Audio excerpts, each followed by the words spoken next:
vous êtes passé à ce fameux réveillon qui a réuni des jeunes de l'UMP, des jeunes du Front National. C'était mercredi dernier. Vous êtes fait photographier. Ça a été diffusé sur les réseaux sociaux. Alors évidemment, à l'UMP, on n'est pas très content.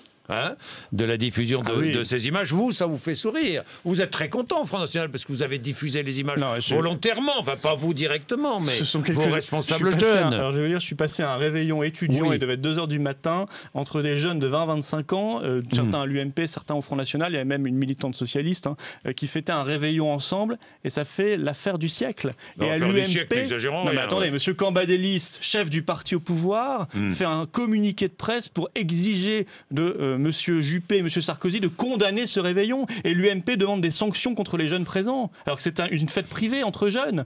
C'est tout à fait extraordinaire, c'est navrant.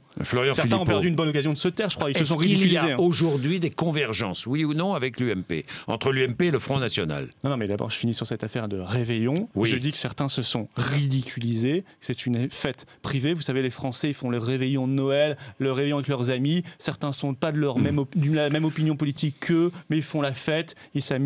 Et je veux dire, il faut savoir séparer aussi la vie privée de l'engagement politique. Parce que j'ai vu le responsable jeune du Front National dire il y a des convergences entre le Front National et l'UMP sur l'immigration, sur la politique internationale et même sur l'Europe, j'ai vu. Je n'ai pas très bien compris. Non, il n'a pas dit ça. Il a dit entre certains électeurs de l'UMP, mais aussi ailleurs d'ailleurs, de la gauche aussi ou du centre, qui effectivement en ont jusque-là de l'immigration, de l'Europe fédérale, on va en parler, et de l'Europe ultralibérale et de l'Europe qui nous prend notre souveraineté, notre liberté de peuple, bien évidemment. Mais ça s'appelle le choix des électeurs. En revanche, le parti UMP...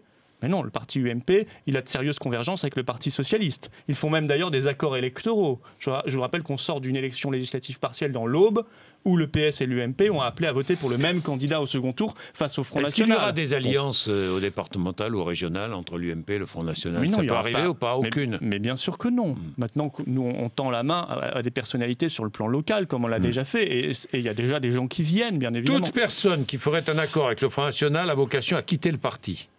L'UMP, c'est ce que dit Nicolas Sarkozy. Oui, mais on n'est pas demandeur. Ça tombe bien. On va les laisser. Ils forment un joli couple avec le Parti socialiste, l'UMP. On va les laisser filer le parfait amour.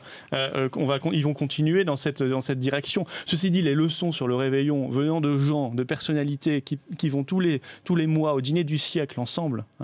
Là, c'est le dîner du siècle. C'est un dîner très politique entre personnalités de l'UMP, du PS et quelques autres d'ailleurs dans d'autres univers, d'autres sphères. Ça m'amuse beaucoup. Oui.